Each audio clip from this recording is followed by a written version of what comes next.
otak kalian dan dalam hati kalian kami kurang paham. Yang jelas perkataan saudara kami yang di Aceh itu, yang sekarang mungkin berdomisili di luar negeri di Malaysia, mungkin itu ada dasarnya. Dan kalaupun itu kan mereka itu ditangkap, dijerat hukum, dan insya Allah kami orang Aceh akan bergerak. Karena kenapa? Karena ada dasarnya. Coba kalau kalian nggak serakah, nggak rangkus untuk mengambil tanah Aceh, mungkin nggak ada keluar kata-kata itu. Itu saya pikir hal yang wajar.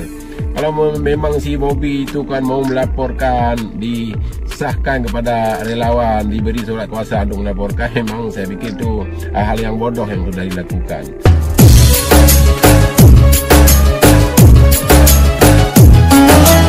Begini bro, tanggapan saya tentang pelaporan yang namanya akun mayor yang meminta mengelola istri Bobby, Gubernur Sumatera Utara. Kalau kalian memang mau lapor, silakan aja, itu hal yang wajar, hak kalian lah. Tapi kan boleh dilihat dengan kacamata hukum, dasarnya apa? Saudara kami yang di Aceh itu mengeluarkan kata-kata yang tak seetis itu, dasarnya apa? Itu ada dasarnya, bukan nggak ada hujan, nggak ada angin, langsung mengeluarkan kata-kata itu, bukan itu maksudnya. Jadi ada alasannya. Jadi perkataan itu umpama, misalnya dicontohkan, kalau bisa, dan kalau nggak bisa nggak apa-apa. Dari hukum saya rasa itu nggak ada.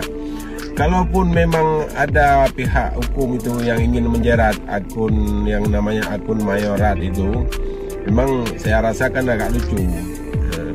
Memang ada kata-kata yang ya jujur aja, ada kata-kata yang kurang etis, tapi ada dasarnya. Kalau memang si akun mayor itu meminta kalau bisa, tapi kalian sudah melakukan hal-hal yang menghilang harga diri, menghilang martabat orang Aceh umumnya.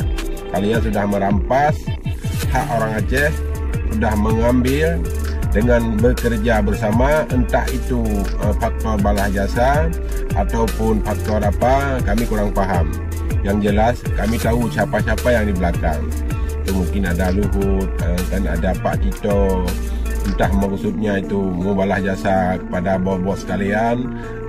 Kami itu kurang paham, itu kan hanya mereka-reka, dan kami tidak bisa final itu apa yang kalian inginkan, karena kami belum tahu apa yang ada terserat di dalam otak kalian dan dalam hati kalian, kami kurang paham. Yang jelas perkataan saudara kami yang di Aceh itu, yang sekarang mungkin berdomisili di luar negeri di Malaysia, mungkin itu ada dasarnya.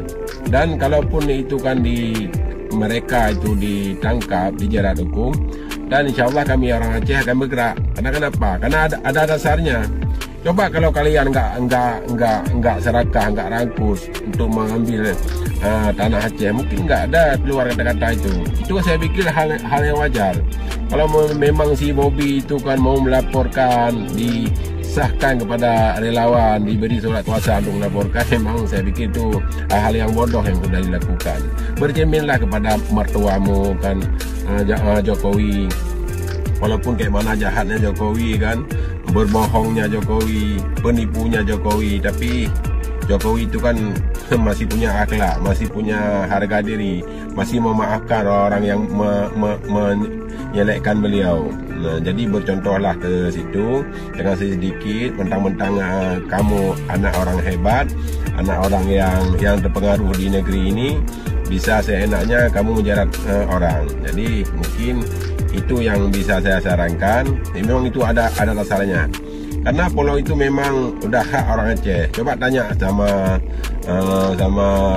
Yusuf Kala, sama SB, dan sama tokoh-tokoh negeri ini yang pendahulu. Secara hukumnya gimana pulau 4 pulau itu? Apakah punya orang Aceh atau memang dengan sengaja kalian rampas? Jadi saya pikir itu ada permasalahannya. Jadi hukum ini nggak mungkin buta.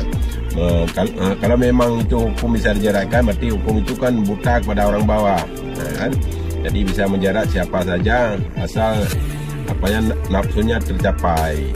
Dan saya lihat ini kan perubahan hukum di Indonesia ini udah agak jauh beda dengan dulu masa-masa mungkin mertuamu yang kelola negeri ini. Ini sekarang zaman Prabowo mungkin sangat bijak timbang yang dulu. Dan saya sangat respect kepada Prabowo dan kepada Bapak Prabowo.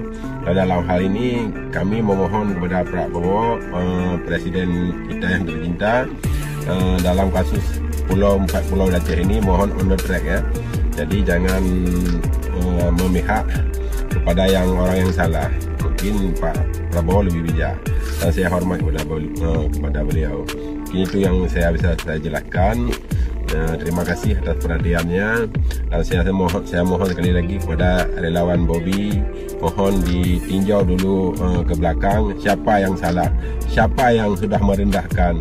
Mungkin kalau orang Aceh satu orang ini merendahkan cuma satu keluarga, tapi si Bobby, darah rekannya, peti tinggi, Buruk Mulyono di atas sudah merendahkan martabat harga diri orang Aceh.